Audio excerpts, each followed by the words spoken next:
Here's the story of a lovely lady who was Brady. America's favorite theme song, The Brady Bunch, has probably been a classic since the 20th century when the Brady Bunch first appeared. Well, as Karen Eifler says in her What Would the Brady Bunch Do article, the 3 Brady Bunch boys and the 3 Brady Bunch girls are separated until they're introduced to one another through the plot line that's utilized in the theme song.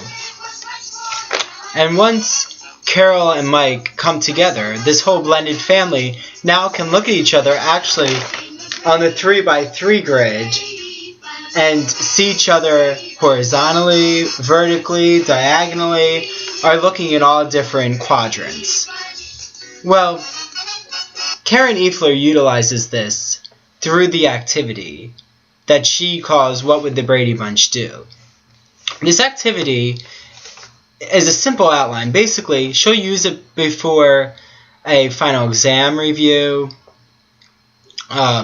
She'll utilize it maybe to help students comprehend before a quiz, before a project. So it's basically just to prime their skills and help them create connections they might not have seen right away. So I created the Victorian Modernist Bunch.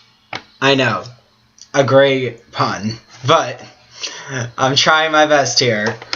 I even used different colors, so my art skills have come out during this activity. So what I created is the 3x3 grid, which Karen Eifler says will help the students prime the material and learn new connections. Well, if I was teaching, say, a British Literature 2 survey, where I would be using Victorian and Modernist authors, or a Victorian elective, a Modernist elective, or even a writing about literature course, a composition course, you could use this for anything. You could use this for a theories course and put 9 theories down, or theorists and their theories and mix them up. That might help.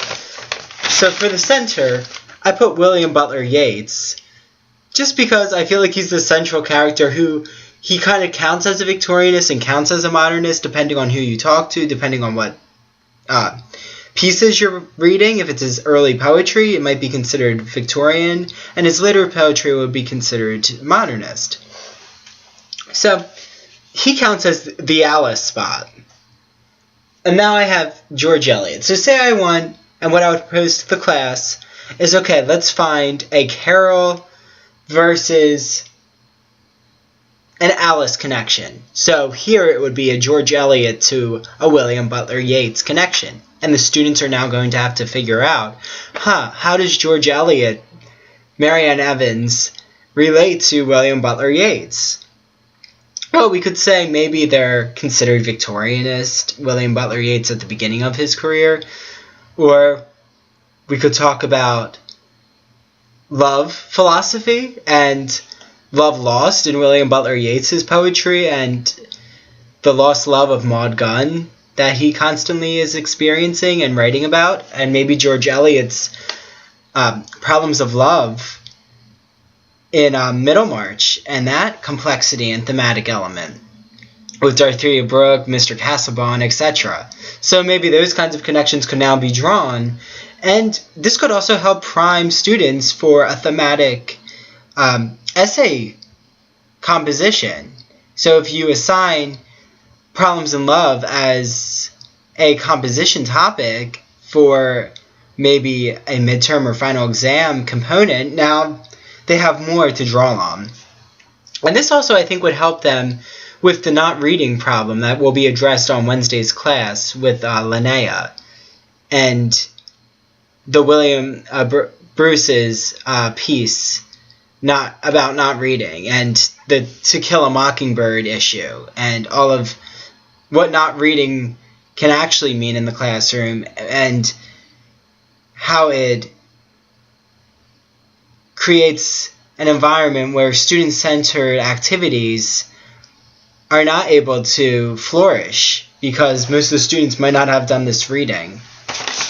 Okay, so let me just do maybe one more. If you just want to see, I have Ian Forster, George Eliot, Virginia Woolf, Kate Chopin, William Butler Yeats, Christina Rossetti, Thomas Hardy, D.H. Lawrence, and Charles Dickens.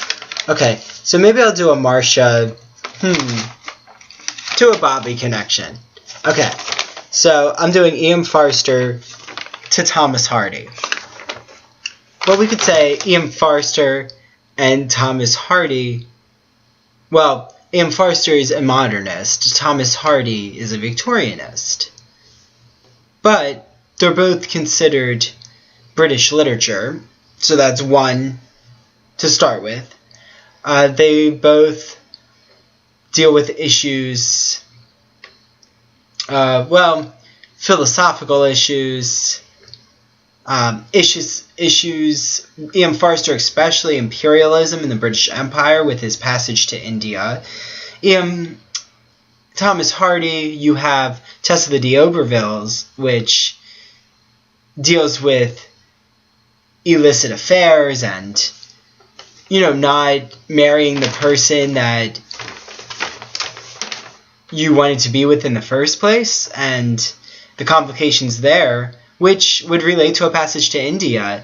And I think it's Adela. Adela is the central protagonist, aside from the male characters, but does not want to marry her husband after finding out that he has this whole British imperialist notion in India and how he's going to handle the politics in India because of this bias he has. So, see, another connection can now be drawn between British imperialism and the female characters, and how that could relate to further issues in the novels themselves. So, this is endless, and I just wanted to give some examples if you wanted to utilize this or was curious how it works. I was curious how it could actually play, and my mind is now really trying to create these connections that I might not have seen before. Okay, well, I hope you have a good night, and see you in class on Wednesday. Thank you.